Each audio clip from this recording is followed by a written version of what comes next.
Hi everyone, habari ya mchana sote.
Hello, habari ya mchana nyote ndugu wapendwa. Mimi kwa majina naitwa Onesmo Mlewa Kalama na ni mkurugenzi katika shirika la IANASO. Leo tunawaletea mazungumzo haswa kuhusu miaka 20 ya utendakazi wa Global Fund. Lakini kwa nini tukae tuzungumze leo kuhusu utendakazi wa Global Fund kwa miaka 20 ambayo imepita? Miaka 20 iliyopita dunia nzima ilikumbwa na janga la ugonjwa ambao watu walikuwa haufahamu vizuri. Ukimwi ulipatikana, watu wakawa wanauita majina mengi tu yale, na ilikuwa ni janga kubwa ambalo lilishangaza watu dunia nzima. Lakini mbali na ukimwi pia gonjwa la TB na malaria limekuwa likisumbua watu kwa muda mrefu, na miaka 20 iliyopita Global Fund ilizunduliwa ili kuwa kama shirika ambalo litakuwa linatoa msaada wa kifedha kwa mataifa, haswa mataifa ambayo ndio yanaanza kuendelea, ili kuweza kukabiliana na majanga haya matatu ya ugonjwa wa ukimwi, kifua kikuu na malaria. Sasa leo tutakuwa tukizungumza kuhusu tumepiga hatua zipi katika kukabiliana na magonjwa haya. Na katika show yetu ya leo niko na wazungumzaji ambao watakuwa wakitupatia maoni ama kutupatia vipi katika kukabiliana na magonjwa haya tumejaribu kupiga hatua. Na katika kuzungumza mazungumzo haya ni kama inakuwa pia ni uadhimisho ama kusherehekea miaka 20 ya Global Fund, na ndio maana tukawakisha mshumaa ambao tunasema hauzimi. Tuliuanzisha kule Afrika ya Kusini, utapanda hadi kule Cairo, na bado tena turudishe mpaka kule Afrika ya Kusini ili kutayarisha yale maadhimisho ya sherehe za siku ya ukimwi, ama tunasema sherehe za IKASA ambazo zitafanyika kule Durban. Kwa hivyo ndo mnaona mshumaa upo hapa. Mwenge huu tunasema ni mwenge ambao hauzimi, na unaashiria kwamba hata baada ya tumekumbwa na majanga haya bado kuna mwanga, na nuru hii tunataka zidi kutuangazia. Kwa hivyo basi, tukianza, pengine naomba nimkaribishe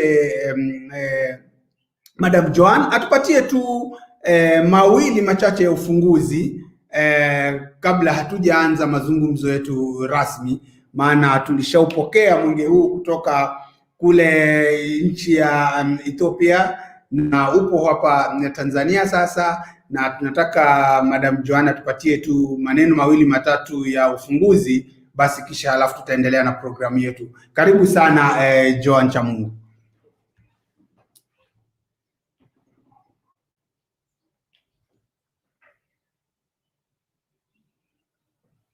Joan, kama unanisikia?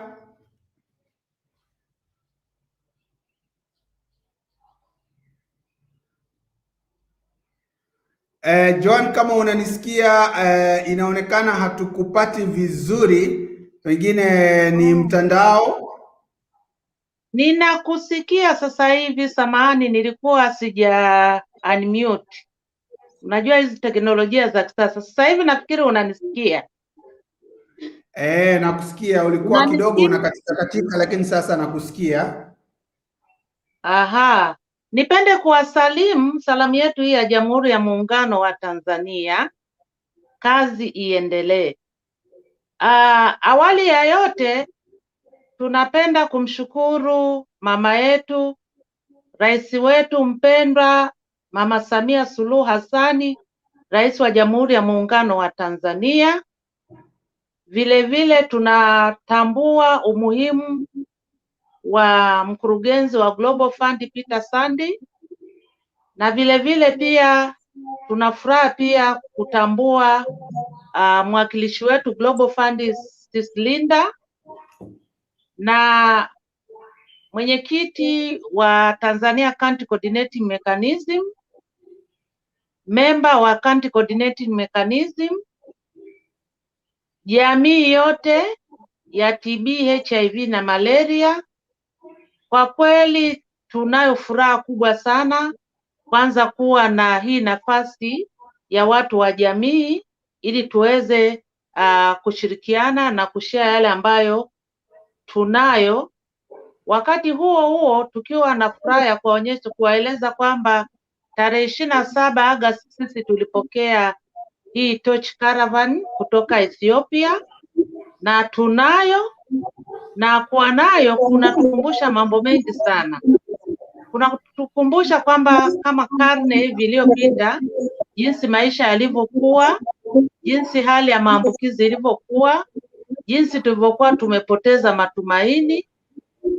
Ilikuwa kwamba ukikutikana umepata maambukizi ya virusi vya ukimwi ni kama umepata taarifa ya kwamba sasa wewe ni kama mtu unaenda kufa. Kwa hiyo huu mwanga jinsi unavyotuangazia unafufua matumaini yetu na kufanya tuwe na furaha, na unaonyesha kwamba sisi kama wanajamii maisha yanaendelea. Kwa hiyo ile hofu tuliyokuwa nayo haipo tena, lakini tunajitahidi kwamba kila hatua tunayoifanya tufanye yale matumaini yaweze kuleta faida katika jamii pamoja na community zote ambazo zimekuwa zimeathiriwa kwa njia moja au nyingine.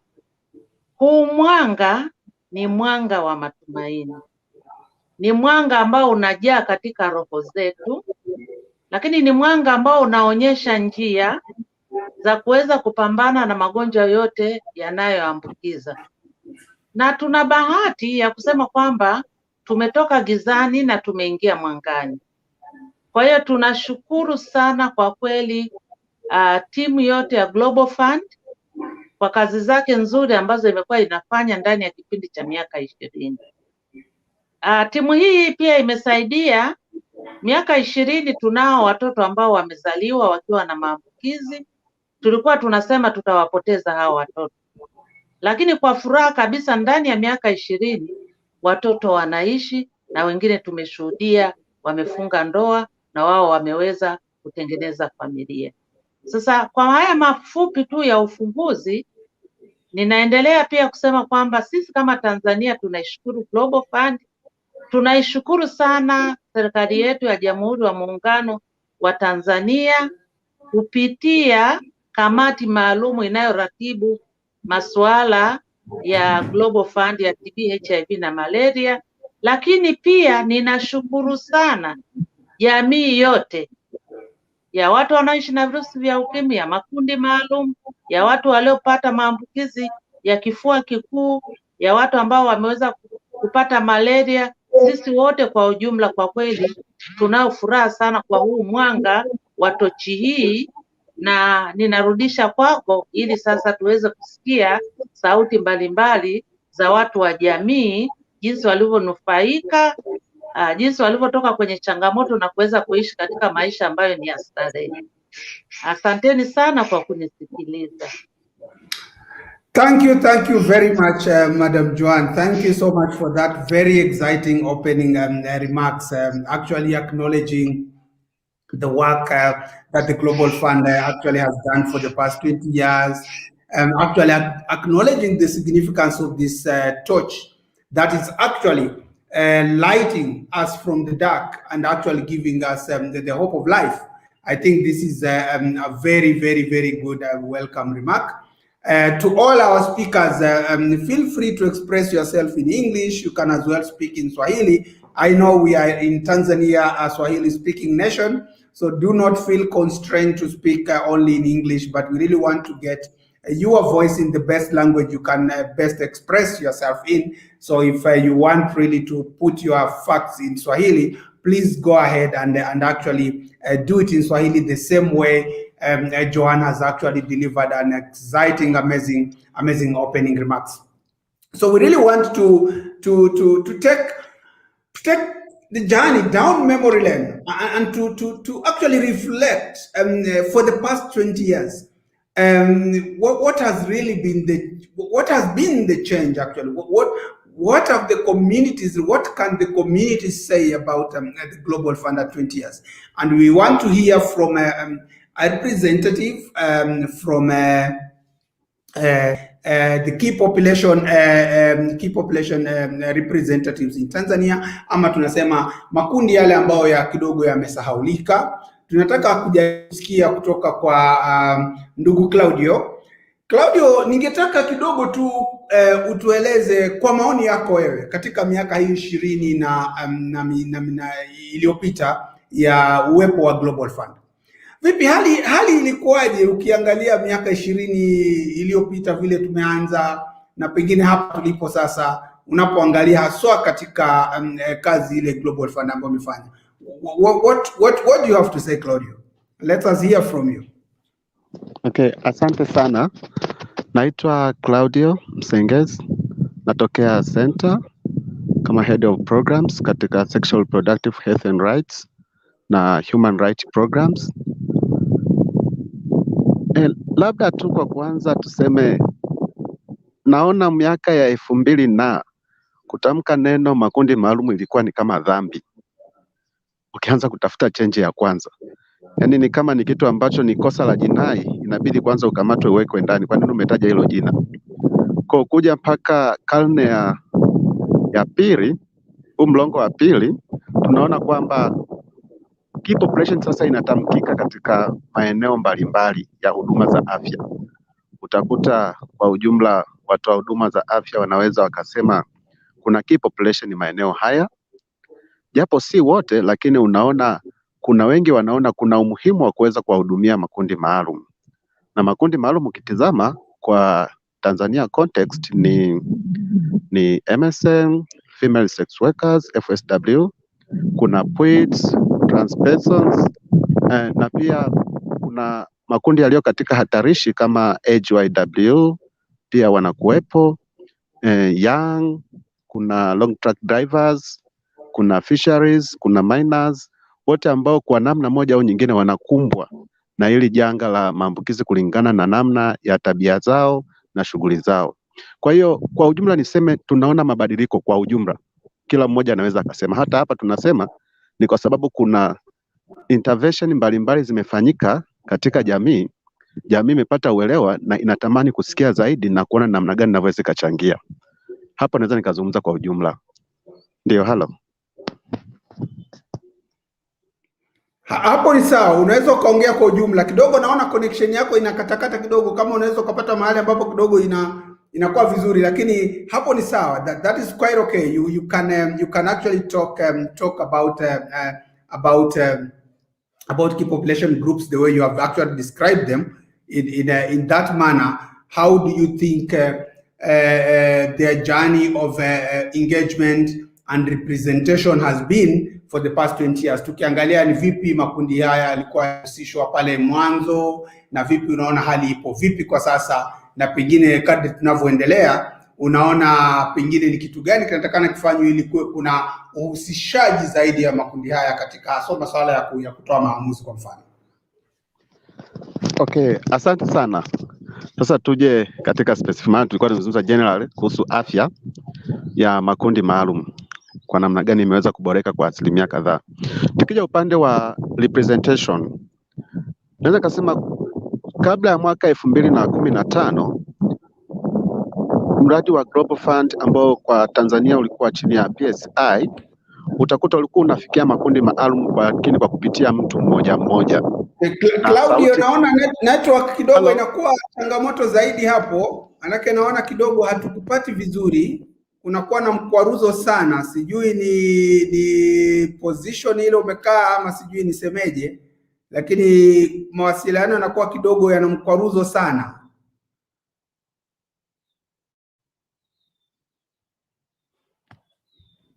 Pengine tukisubiri Claudio basi awe atapata mahali pazuri kwenye network nzuri ili tuweze kumpata vizuri, manake anayozungumza ni ya muhimu mno kweli.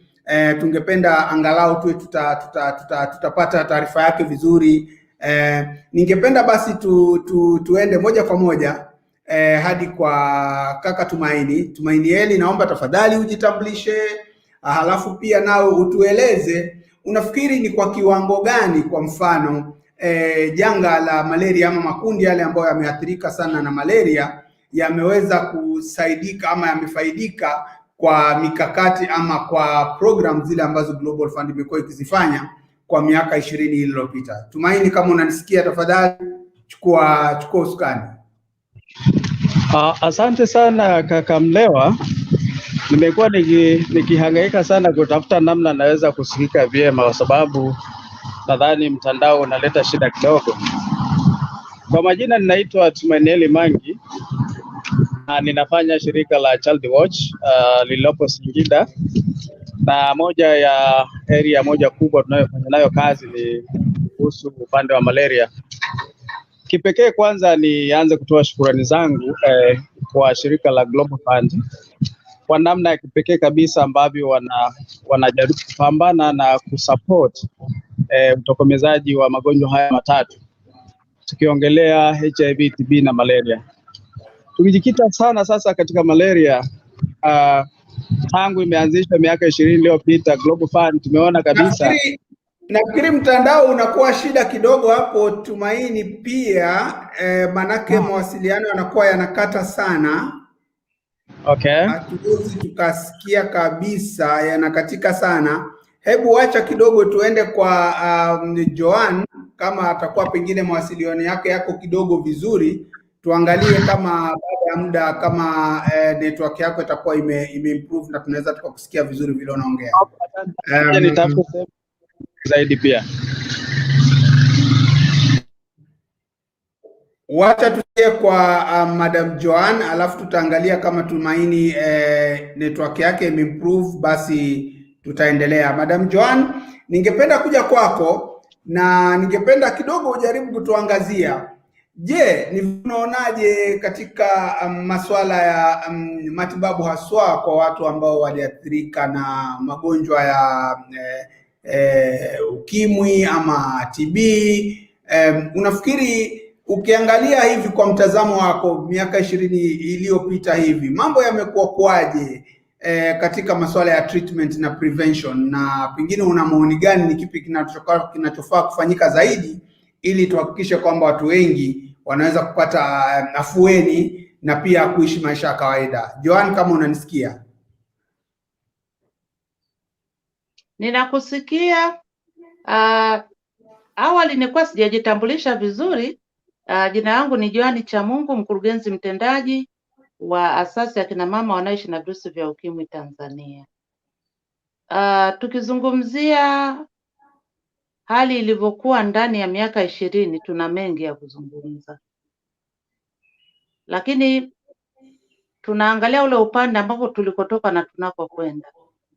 Miaka 20 kwa kweli ni miaka ambayo tulianza wakati ndio inaanza mwaka 2001, ilikuwa ni miaka ya hofu, kukata tamaa na kutojua kwamba tunaelekea wapi. Kwa hiyo safari yetu ya miaka 20 ilianza kwamba je, wale waliopata maambukizi wanakufa au wanaweza kuokolewa? Tukajikuta kwamba kumbe kuna maisha baada ya kupata maambukizi, na mikakati ikafanyika mbalimbali ikiwahusisha viongozi wa dunia. Wengi walianza kufungua hizi commission katika nchi zao. Haikuishia hapo, ikaja pia kwenye asasi za kiraia zikizungumzia sana masuala ya tiba ya watu wanaoishi na virusi vya ukimwi, wenye TB na masuala ya malaria. Lakini tukaenda tena mbele zaidi, tukajikuta kwamba tunazungumzia kwamba sasa ni kuokoa maisha. Kama mtu ameshapata maambukizi aweze kuishi. Kwa hiyo utaangalia kwamba katika kipindi cha miaka 20 kuna watoto ambao wamezaliwa na maambukizi. Sasa tukianzia na hao watoto, wengi wamekuwa na wameweza kuwa na familia zao.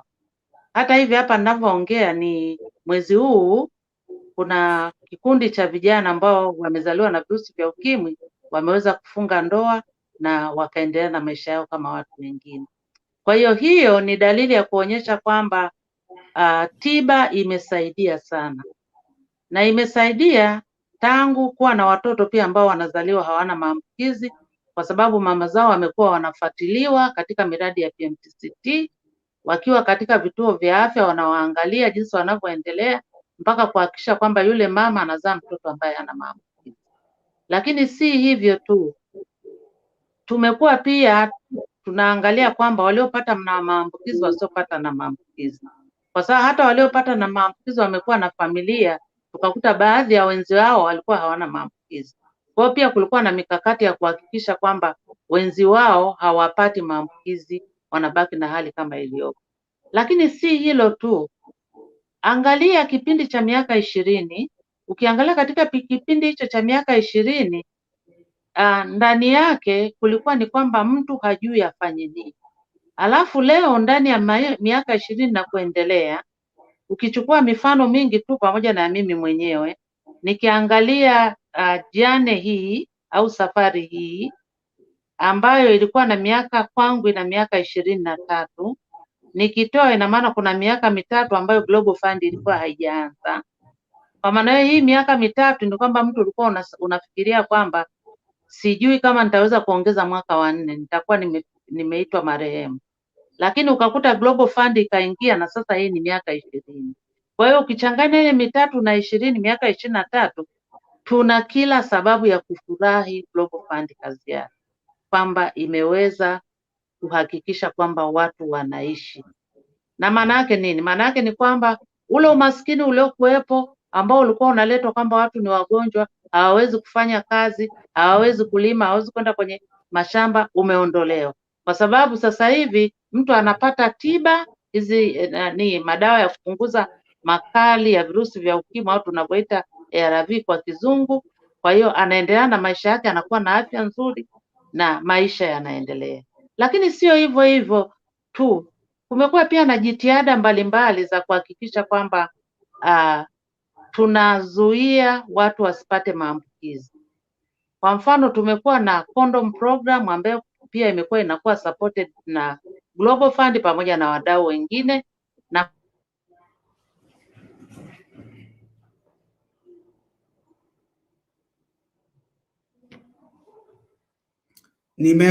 nakupoteza hapo, sijui kama unanisikia. Nakupata sasa. Kwamba wameweza kutumia kondom vizuri na kutokupata maambukizi. Hatukuishia hapo, kulikuwa na watu wazima na vijana wetu pia wa kiume. Kwa hiyo tukawa na programu hizi za kutahiri, nazo zimefanikia sana kupunguza maambukizi. Lakini lingine pia ni hii kuhakikisha kwamba hakuna maambukizi kutoka kwa mama kwenda kwa mtoto, nalo limefanikia sana, kwa sababu sasa tumekuwa na idadi ndogo ya watoto ambao wanapata maambukizi, kwa sababu watoto wamekuwa wanaangaliwa. Kila mama akipata maambukizi anahakikisha kwamba anaingizwa katika huduma ya afya na anatunzwa yeye ili aweze kumtunza kiumbe aliyeko tumboni azaliwe bila maambukizi. Kwa hiyo zote hizi zimeweza kufanikiwa kwa sababu ya misaada mbalimbali iliyokuwa inakusanywa na Global Fund. Kwa hiyo sisi kwa kweli tunasema kwamba huu mwanga si kwamba umewaka leo. Huu mwanga ulianza kuwaka tangu mwaka 2001. Tangu Global Fund ilivyosema kwamba sasa ipo kwa ajili ya kupambana na haya magonjwa ambayo yanatatiza na ya kufanya afya zetu zisiwe nzuri. Kwa hiyo tumekuwa tukitembea nao kwa kipindi cha miaka 20. Na hivi tunavyoongea sisi ni mashuhuda. Ukimwona mama anayeongea na wewe akikueleza habari ya miaka 23 ni maisha yangu. Kwa hiyo hapo utaona kwamba hiki kinachoongewa si hadithi, ni reality. We have lived to see our children growing. Some of them got married and having the family, but we have also lived to see our grandchildren. So for us, we are very happy, and we see that the candle should keep on lighting to everywhere in urban setting as well as at the grassroots level. And we are also very happy to see that our government have the political will to make sure that whatever is happening at the global in terms of the health of the citizen of Tanzania, the country is grabbing all the opportunity which is available to make sure that the citizens are living in a good health. And really, I'm very happy. I'm very happy for myself as a person, but I'm also very happy for the community I serve. I serve the community of women living with HIV, but I'm also very happy to see that those who are not infected are taken care to make sure that they are not joining the team. And now we are talking about the 1.604 Tanzanians who are infected by HIV. But we are happy that though they are infected by HIV, but they are living very happy life. In Tanzania, we don't talk about missing the drugs. We don't talk about the stock out. Everything is in order. People, when they go to the facility, the drugs are accessible, and the quality of drugs is really very good because we are getting supplies from the Global Fund. So kwa hiyo ninaona kwamba yani tuna bahati, Mungu anatupenda na anatupenda kwa sababu mikakati yote inayofanyika ya kuhakikisha kwamba watu wanaoishi na virusi vya ukimwi, makundi maalum, vijana, wazee, wale walioibukia ambao wako katika umri wa balehe, wote tunaishi katika maisha ya matumaini. Kwa kifupi naweza nikazungumzia hayo. Mimi ukinipa nafasi naweza nikaongea mpaka asubuhi ili niweze kuwapa wenzangu nafasi. Asante sana. Thank you so much. Thank you so much, Joanne. Probably we'll get back to you with some few points of clarification later, or if someone has a question from the audience, then we will be able to come back to you. Claudio, if now you can get if your sound now is good and you can hear us well, please, you can take the floor and just also give us your perspective of what you think about the Global Fund and marginalized populations representation, especially in decision making, and how you see the journey, how the journey has been for the past 20 years. Claudio, if you hear us now, please, the floor is yours. And if you have even a question to Joanne, hello. Please feel free to ask. Thank you, Claudio. Coming. Okay, now do you hear me? Yes. Hello. We can hear you. Okay. I remember in terms of decision-making platform, key populations, first was selected in 2015, whereby we advocate for a special seat at CCM. For Tanzania, it is called TNCM, Tanzania National Coordinating Mechanism, whereby the world structure accepted to have another seat for key populations representatives. And then we were happy to have a representative from the key population community, who are John Kashia, as well as Maziabi, who were part of decision making.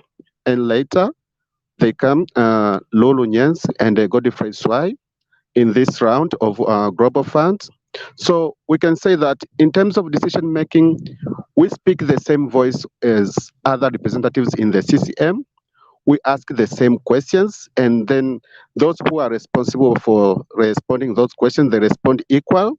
We feel like we are part of the body of the decision making.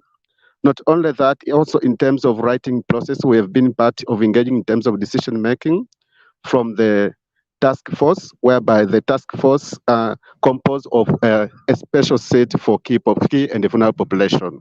So for me, I can say It's the matter of we as key and vulnerable population to be more technical so that we can contribute something that is more intangible, and then the government as well as other partners can take. But in terms of a seat, we have a seat in different platforms for global funds. We're only waiting for implementation, whereby CSOs were still crying to have direct funds as SCR to implement the program, especially after improving the systems. Thank you.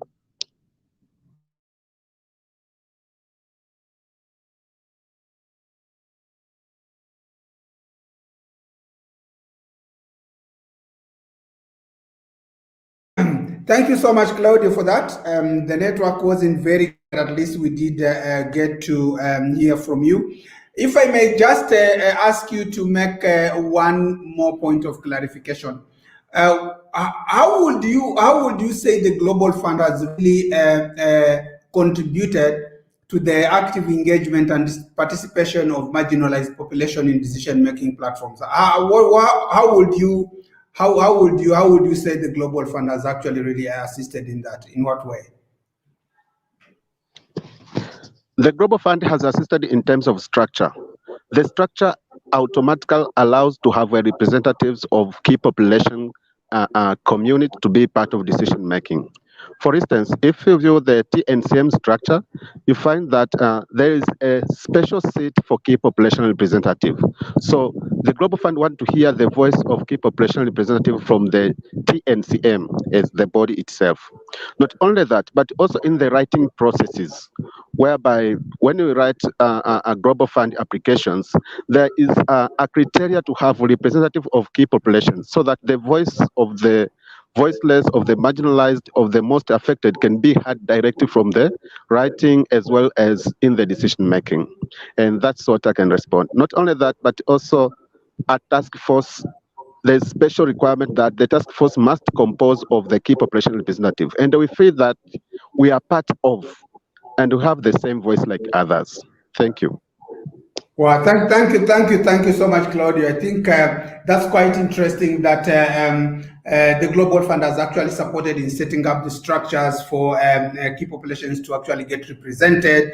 Actually, the requirement that during fund requests that country dialogues must also make touch with key populations has really improved in key population engagement in a Global Fund processes and decision-making process at the country level. I think that is quite interesting.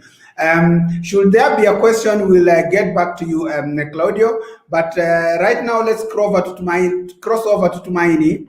Tumaini, if probably your network now is good, please take it over and just talk to us a little bit about the malaria interventions in Tanzania, and what do you think probably the Global Fund could even do much better to support the malaria work in Tanzania? Tumaini, please. Thank you very much, Lewa. It has been very struggling to get a very good connection, so as I can share what the Global Fund has been done and what have been the achievement of in terms of malaria disease in Tanzania. As a normal person and normal citizen of the country, when we talk about malaria, it's all about the whole country issue. The country where every single person, every single community, any of our localities in the urban area has faced malaria. In the family or out of the family, they have faced malaria. And I do thank Global Fund since I was a child. And 20 years back, when I look at 20 years back, I see a very, very big change when I'm talking about malaria, which has got an adverse impact to the community and as well to economic perspective. When we talk back to 20 years of Global Fund investment on malaria, let's look on the community level, at the local level, how were they benefited from various programs that has been implemented with the support from Global Fund. We can see the awareness of campaigns on very, very, very much channel to local community on surfeit nets. We see the increase of using surfeit nets. We see the impact of campaigns where by general cleanliness around the homes, we see reduced spraying of the areas where most of mosquito nets are laying eggs. And we have seen a lot of products and with supplies of medicine with the support from Global Fund. For the whole 20 years, been the year of hope, the year of strengthening local communities in terms of health, and which has got an impact on economic activities within the household. At a national level, we have had a lot of support, and mainly through national malaria control programs and through TNCM. They have been having a lot of support from Global Fund Hub, Global Fund grants. To mention, in Tanzania, we have received more than almost 19 grants from Global Fund for almost 20 years, with 5 grants channeled to malaria. And this has contributed to much in improving the health lives of community, especially young people and children and pregnant mothers, whereby malaria has been a very leading cause of death in most of developing countries, mostly to mention specifically to sub-Saharan countries, where in 1 minute, 1-2 children die from malaria. So it's having a very improving life full of hope with the investment from a Global Fund, and we pursue and we thank so much that what more can Global Fund do, and we have been seeing a very collaborative and the participation of the community led initiative, which has been very important to see the impact directly to the community level at the local level. So we strongly argue and respond to Global Fund, for example, to when they commemorate 20 years of hope, 20 years of giving strength into the community. But let's now invest more in community-led interventions, in community-led monitoring interventions, which actually will see the impact of investment to malaria diseases and other diseases. But also, we encourage more investment from Global Fund on how to scale up good examples of malaria initiative. For example, now we talk about malaria vaccine, which has been in some trial countries like malaria, and we in Tanzania we try to see how we can make trials on malaria vaccine, which is a very big improvement and a very big milestone to eliminate malaria in your community. But also we think and we encourage more investment to civil societies, which has been played a big role in investing in their times and implementing very impactful initiatives to eliminate malaria. So like the networks, increase the investment in networks and CSOs, with sharing and capacity building, and with trying to make more investment with the coordination of TNCM, for example, and national malaria control programs.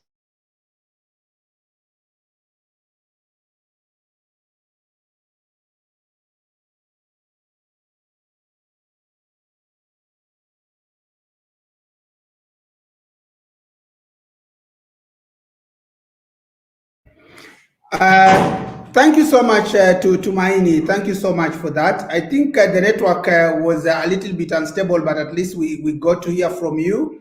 Let's cross over to Rachel. Rachel, if you are hearing me, what would you say actually? What do you have to say about the impact of the Global Fund in Tanzania to the community? Looking at the journey in the 20 years, kwa miaka 20 iliyopita na watu ambao wameathirika na kifua kikuu ama kwa mchakato mzima wa kifua kikuu. Je, unaweza ukasema una yapi ya kusema kuhusu mchango wa Global Fund katika kukabiliana na kifua kikuu Tanzania. Kwako Rachel. Asante, nashukuru Mlewa. Mtanisamee na mimi nimekuwa na changamoto ya network huku kwangu, lakini nadhani sasa hivi mnanisikia vizuri. Nakupata vizuri tena sana. Na mimi nipende kuungana na wenzangu waliotangulia kusema kwa kuishukuru Global Fund katika kipindi chote ambacho tumekuwa tukipata support katika mkoa wetu, katika nchi yetu hii. Ni kusema tu kwamba TB ni ugonjwa ambao umekuwepo kwa muda mrefu kulinganisha na magonjwa mengine yote, lakini katika kipindi chote hicho tumekuwa tukistruggle kwa namna mbalimbali. Efforts zimekuwa zikifanyika kuhakikisha kwamba tunaweza kupunguza na kutokomeza kifua kikuu hapa nchini. Kwa kipindi cha nyuma kabla ya kuwepo kwa Global Fund, kulikuwepo na jitihada ambazo zilikuwa zinafanyika, ikiwepo ni pamoja na kuweza kuwaibua wagonjwa na kuwapa matibabu katika vituo vyetu vya afya. Lakini niseme tu kwa kipindi cha nyuma vituo vya afya vilikuwa ni vichache ambao vilikuwa vinatoa huduma hizi, na pia wagonjwa ambao walikuwa wanafika ni wale ambao walikuwa tayari wanakuwa wamechelewa kupata matibabu, kwa sababu wengi wa wagonjwa hao, kwa tafiti zilizoonekana, ni wengi walikuwa wanajitibu wenyewe na wengine walikuwa wanafika kwa waganga wa jadi, waganga wa tiba asili kwa ajili ya kupata matibabu huko, wakiwa wanaamini wamerogwa na mambo kama hayo. Kwa hiyo kwa kipindi kirefu sana tumekuwa tukipata changamoto. Kuna wengi ambao tulikuwa tunawakosa kuweza kufika kwenye vituo vya afya, lakini baada ya kuanza kupata support kupitia Global Fund, moja kubwa kabisa naweza nikasema ni kuongezeka kwa vituo ambavyo vinatoa huduma hizi za kifua kikuu, kwa sababu awali ilikuwa inapatikana katika hospitali zetu za wilaya pamoja na hospitali hizi za mikoa, lakini sasa huduma zile zimeteremshwa kwenye vituo vya afya na baadhi ya zahanati sasa hivi zinatoa huduma hizo. Kwa hii ni jitihada ambayo imefanyika na ambayo imeweza kuleta matunda, kwa sababu wale ambao tulikuwa tunawakosa sasa hivi tunaweza tukawafikia kupitia vituo vyetu vya afya. Lakini mbali na hapo, kulikuwepo na capacity building ambazo zimefanywa kwa watu wa huduma katika entry points mbalimbali, kuhakikisha kwamba mgonjwa yote ambaye anakuja kwa huduma nyingine yote katika kituo cha afya, basi pia tunamomba aweze kuweza kupima na kujua kama ana maambukizi ya kifua kikuu, na kwa kupitia njia hiyo pia tumeweza kuwa notify wengi. Kwa hiyo imesaidia kuongeza namba ya notification kwa upande wa nchi, lakini pia kuweza kuwatibu mapema na kupunguza ongezeko la maambukizi ndani ya jamii yetu. Nikija kwa upande wa jamii, kipindi cha nyuma jamii ilikuwa haihusishwi kama ambavyo sasa hivi inahusishwa kutokana na program mbalimbali ambazo zimekuwa zikitolewa na Global Fund, ambazo zimeweza kutambua mchango wa jamii katika kutoa elimu ndani ya jamii zetu, lakini pia kuweza kufanya screening ndani ya jamii, kutoa usimamizi wa dawa pamoja na kutoa rufaa kuhakikisha kwamba watu wanafika katika vituo vya afya. Kwa hiyo tunao watu wa huduma ngazi ya jamii ambao wamejengewa uwezo wa kutosha, ambao wanafanya kazi hizi wakiwa wanasapoti juhudi za serikali, lakini juhudi za taifa zima kwa ujumla. Kwa hiyo nayo naweza nikasema imetusaidia kwa kiasi kikubwa sana, na sapoti hii inatoka kutoka Global Fund ambayo imekuwa ikiwa facilitate kuweza kufika kwenye maeneo ambayo labda ni magumu kuweza kufikika, hakuna vituo. Kwa hiyo huduma hii inakuwa ikifanya kazi, lakini pia kumekuwepo na approach mbalimbali ambazo zinatumika kuhakikisha hata yale maeneo ambayo vituo labda haviwezi kudiagnose kwenye zile centers, basi tunawatumia tuna bodaboda riders ambao wanatumika kuhakikisha wanakwenda kwenye jamii huko, wanachukua sampuli na kuzipeleka kwenye vituo vya afya. Lakini pia niseme sasa hivi kuna mashine ambayo inatumika kufanya upimaji ya GeneXpert ambayo imekuwa ikitoa accurate results ambazo kwa kweli imesaidia kwa kiasi kikubwa. Pia imepunguza mlolongo, kwa sababu zamani tulikuwa tukitumia zile slides na x-ray, lakini sasa hivi kupitia hizo GeneXpert support imeweza kutusaidia kwa sehemu kubwa sana. Imepunguza ule mlolongo wa majibu kuchelewa kutoka na huenda kuomba kurudia watu kupima kwa mara nyingine. Kwa hiyo hilo nalo naweza nikasema ni na echo kwa upande wa Global Fund kwamba ni jambo ambalo limeweza kutusaidia kwa sehemu kubwa.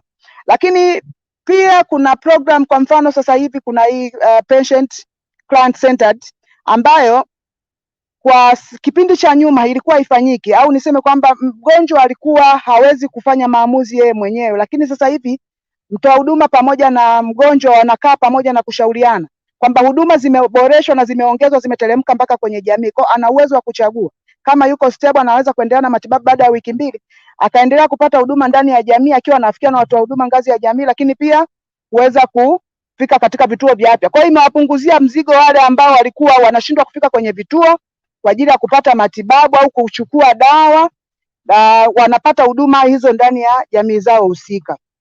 Kwa hiyo nipende tu kusema hata kwa upande wa treatment success rate ni 90% hapa nchini, ambayo nayo imetokana na jitihada nyingi ambazo zinafanywa. Kwa mfano nikiangalia kwa upande wa hizi mentorships ambazo ni support kutoka Global Fund, lakini kuna QI activities ambazo nazo zote hizi zipo katika kuboresha mifumo yetu, kuhakikisha huduma za kifua kikuu zinaboreshwa na zinaendelewa kutolewa katika vituo vyote husika. Lakini engagement sasa ya baadhi ya wadau ndani ya jamii, sasa hivi tunatufikia maduka ya dawa ambayo na yenyewe yamekuwa yakitoa support ADO ambazo zimekuwa zikitoa huduma hizi kwa wale watu wanaokwenda kupata huduma katika maduka ya dawa. Lakini kuna waganga wa tiba asili ambao ni wadau wengine ambao sasa hivi tunashirikiana nao wakitusaidia katika kuweza kufanya uibuaji. Kwa kupitia jitihada zote hizi ambao support yake kubwa inatoka Global Fund, kwa kweli niseme kwamba tumeweza kuongeza detection ya wagonjwa katika hapa ya Tanzania. Lakini pia nikija kwa upande wa stigma, naweza nikasema kipindi cha nyuma stigma ilikuwa juu sana, ambapo watu wengi walikuwa wakijistigmatize wao wenyewe, wengi wakiwa wanaamini kwamba ugonjwa huu ni wa kuroga au ni ugonjwa wa kurithi, na wakiwa wanafananisha ugonjwa huu na magonjwa mengine. Lakini elimu ambayo imekuwa ikitolewa ndani ya jamii imeweza kusaidia kwa kiasi kikubwa kuweza kuongeza uelewa miongoni mwa jamii, na kwa watu sasa hivi wanaweza kuzifikia huduma, wanajua huduma hizi zipo wapi, wanaweza wakazipata, na wengine wengi wamekuwa wakiziomba wao wenyewe. Kwa hiyo hii inaonyesha kwa kiasi kikubwa kwamba jamii yetu imeendelea kuelimika, na bado tunaendelea kutoa elimu hii kuhakikisha kwamba mwisho wa siku tunapofikia 30 tuweze kutokomeza kabisa maambukizi ya kifua kikuu. Yangu ni hayo kwa sasa. Hello. Thank you so much. Thank you so much, Rachel, Hello? for that great presentation. I just before you just step off the podium, I just want to ask you one follow-up question. What would be your message to the Global Fund after all that you have said about the great impact that have been realized in programming and all that has happened? Moving forward, what would you actually say to the Global Fund that should actually happen or should be done so that at the end of the day we actually ensure an end to TB by in the next few years? Back to you. Yeah, yes, ambacho naweza nikakisema kwamba kwa upande wa huduma za jamii, kwa sababu mchango wa watu wa huduma ngazi ya jamii unatambulika, na tumeona kwenye baadhi ya mikoa ambayo tunapata support ya Global Fund ukilinganisha na mikoa ambayo hakuna support ya Global Fund.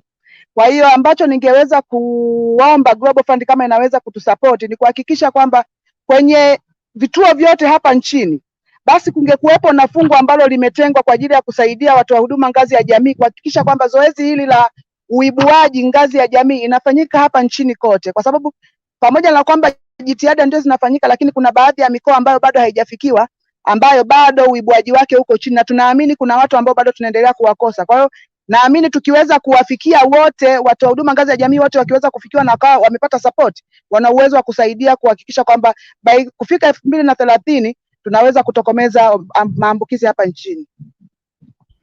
Asante sana. Thank you so much. Thank you so much, Rachel, for that. Thank you so much. I think that is quite good. And just following up on a similar question to you, Joanne, I know you have said quite a lot of interesting work on the journey of treatment and prevention, and how actually things have unfolded, how actually this light started way back 20 years ago when the Global Fund came into the space.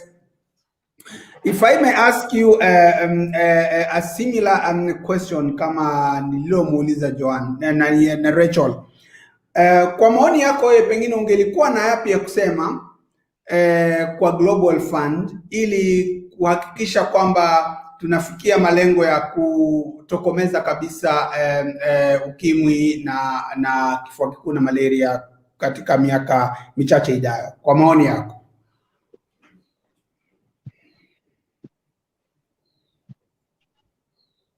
Joan, kama unanisikia?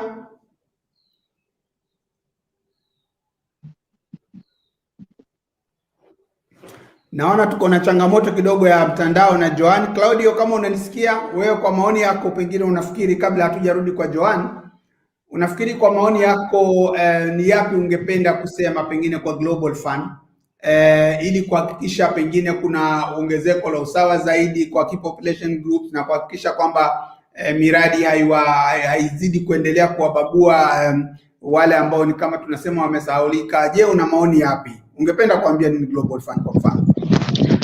Okay, mimi kwa Global Fund ningependa kwanza niwaambie kwamba interventions za community rights and gender zinatakiwa ziwe integrated kwenye HIV na other areas ambao marginalized group wanakuwa much affected, kwa sababu ni rahisi kusema nenda kapime, lakini kama haujaweka intervention za kutosha hapa katikati za kumrahisishia mtu kwenda kupima na kupewa dawa, bado utakuta stigma inaendelea kushamiri, utakuta discrimination inaendelea kushamiri, lakini tukiweka hizo zitaweza kusaidia. Lakini pia tunapokuwa tunazungumza viral load suppression, tunatakiwa tusizungumze tu mtu kuona kwamba viral load zake zimepanda au ziko safi na afya njema.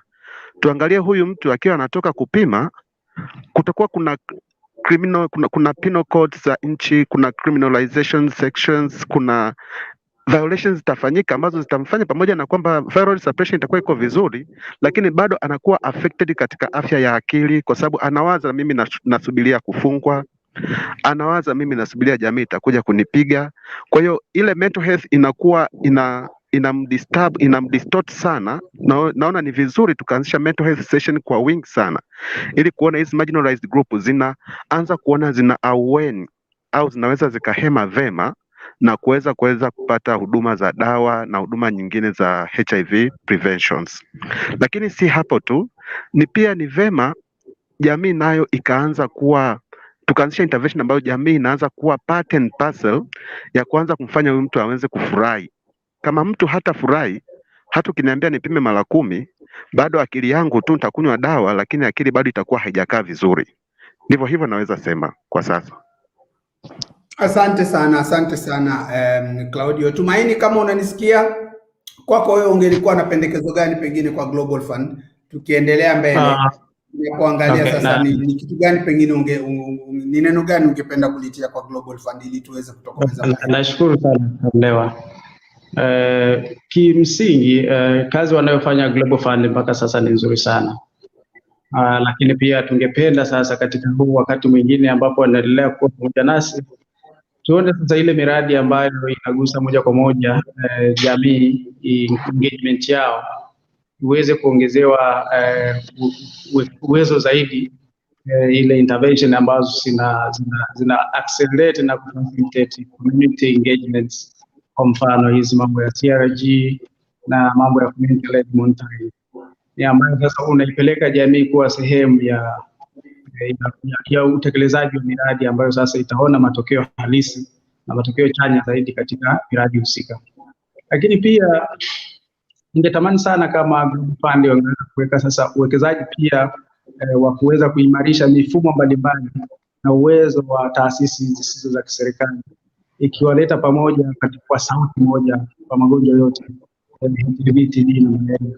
Lakini tukawa na coordination ambayo ni sauti moja ya wadau wote, kwamba serikali, TNCM na mashirika sio ya serikali na wananchi kwa jumla.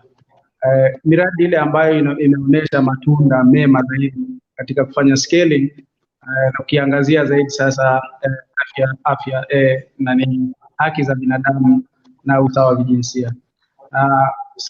People centered investment itakuwa ni muhimu zaidi kuweza kuwa invested na Global Fund. Kwa sasa nadhani hayo ndio ambayo kimsingi tukuweza kuwekeza pale, kuongeza nguvu katika investment, scaling up a very good practice concerning human rights and gender equality, lakini pia kuangazia CRG na community led monitoring itaweza kuleta matokeo bora zaidi kwa wakati ambao tunahisi ndio muda wa kwenda kueliminate magonjwa yote matatu. Asante sana kaka Mlewa.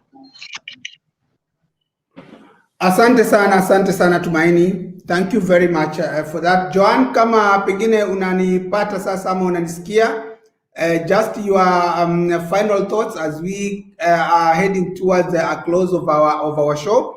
What would be your thoughts on what probably the Global Fund could do better to ensure that we realize the goals of ending HIV and other pandemics?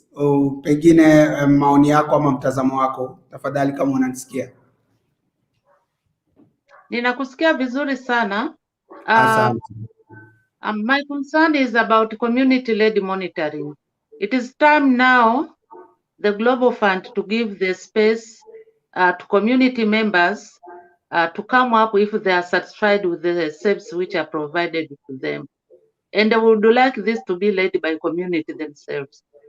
We know that it has started with PEPFAR, but we would also like to see that the Global Fund is investing on community-led monitoring. Last but not least, women issues. We would like to see the specific women issues are funded by Global Fund. Talk about adolescents, girls, and the young women, but we have issues with, especially issues on cervical cancer, and they would like also a community-led cervical cancer intervention to be also funded. Thank you. Thank you so much, Joan. Okay, and I really just want to thank all our panelists today who have actually done a very great job to just tell us how the journey has been in the past 20 years. Probably from our technical side, is there someone else who probably has raised any questions from the audience that would want our panelists to respond to before we close the show? We really don't want to close anyone out should someone have a question. So as probably our technical bench tries to tell us if there is any question, I just want to thank our viewers. I just want to thank our panelists today for this great show that we've had. This is just but one of the many actions we will actually be doing to celebrate a Global Fund at 20 this time round. What we are actually going to be doing next, we are actually going to be collecting more community voices. What does Global Fund at 20 mean to the communities? So I know our panelists have given us a very good presentation, but we will actually be collecting more voices from the community, what exactly it means to them, Global Fund at 20, so that we can be able to share these inspirational stories of where we have actually come from, where we are, and probably where we are headed to. So I just want to thank everyone who has actually managed to have time to be part of this show. And I just want to say thank you. Kudos. It's really good to have had you here on this show. And we will continue bringing similar shows as this candle keeps burning from Cape to Cairo and back to the Cape, so that at the end of the day, we actually move and strive to ending HIV, TB, and malaria. Thank you very much, everyone. Thank you, our panelists. Thank you, our viewers. Until other time, I would want to say bye-bye and see you another time. Let the light keep burning. Thank you so much. Thank you so much. Thank you so much. Thank you. Thank you, good people. Thank you. I love you. Thank you, Joanne. Thank you.